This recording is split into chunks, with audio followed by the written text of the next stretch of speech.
और यही वो सवाल है जो इस वक्त हर किसी के, हर इन्वेस्टर के दिमाग में घूम रहा है। तो हमने जब इस पे गौर किया तो एक खास वजह सामने आई है जो इस पूरी गिरावट की जड़ है। तो चलिए अब सीधे मुद्दे पर आते हैं। देखिए, बाजार का ये जो पूरा रिएक्शन है ना, वो सिर्फ एक खबर की वजह से है। एक बहुत ही इम्पैक्टफुल रिपोर्ट जो एक जानी मानी इंटरनेशनल न्यूज़ एजेंसी से आई है।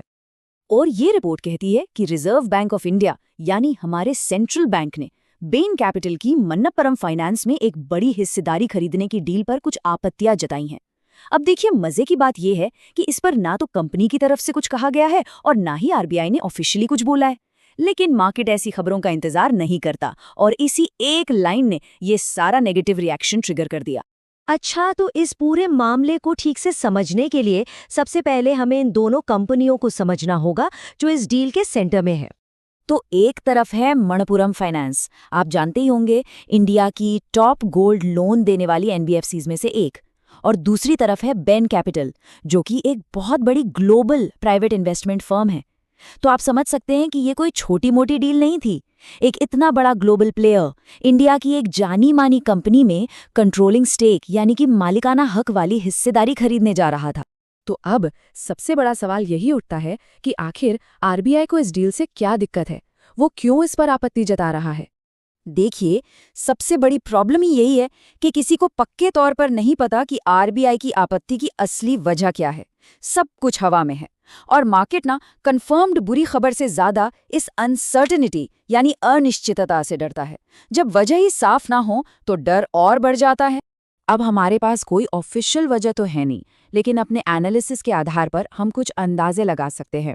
हो सकता है कि आरबीआई को डील के स्ट्रक्चर से कोई दिक्कत हो, या फिर ये अप्रूवल प्रोसेस इतना लंबा खिंच गया है कि वो एक मसला बन गया है। और हाँ, एक और एंगल है जिस पर अटकलें लग रही हैं, वो है टाइगर कैपिटल का। रॉयटर्स की रिपोर्ट में इसका जिक्र है, क्योंकि बेन कैपिटल की उसमें भी हिस्सेदारी है, तो हो सकता है आरबीआई को यहाँ कोई कॉन्फ्लिक्ट ऑफ इंटरेस्ट यानी हितों का टकराव नजर आ रहा हो। तो चलिए अब इन सब बातों को जोड़कर देखते हैं कि आखिर इसने उस 10% की भारी गिरावट को कैसे जन्म दिया। सीधी सी बात है, पेज फंसा हुआ है। ये लाइन इस सिचुएशन को एकदम परफेक्टली बताती है। मार्केट को यही लग रहा है कि ये डील अब एक उलझन में फंस गई है और आगे क्या होगा कुछ पता नहीं। और इस गिरावट के पीछे सिर्फ एक वजह नहीं है। पहली बात, मार्केट इस अप्रूवल का बहुत बहुत लंबे समय से इंतजार कर रहा था। दूसरी बात, आजकल मार्केट का मूड वैसे भी थोड़ा कमजोर है, तो कोई भी नेगेटिव खबर आती है तो रिएक्शन बहुत तेज होता है। और सबसे जरूरी, जब आरबीआई जैसी बड़ी संस्था का नाम किसी अनिश्चितता से जुड़ जाए तो वो इन्वेस्टर्स के लिए एक बहुत बड़ा रेड फ्लैग होता है। तो अब सवाल ये है कि आगे क्या होगा। देखिए, जहां तक हम देख पा रहे हैं, यहां से आगे दो ही रास्ते नजर आते हैं। पहला रास्ता, जिसे हम पार्ट ए कह सकते हैं, आरबीआई के साथ जो भी मुद्दे हैं वो सुलझ जाते हैं और डील को हरी झंडी मिल जाती है। अगर ऐसा हुआ तो ये स्टॉक के लिए एक बहुत बड़ा पॉजिटिव ट्रिगर होगा। और दूसरा रास्ता, पार्ट बी, ये अनिश्चितता बनी रहती है।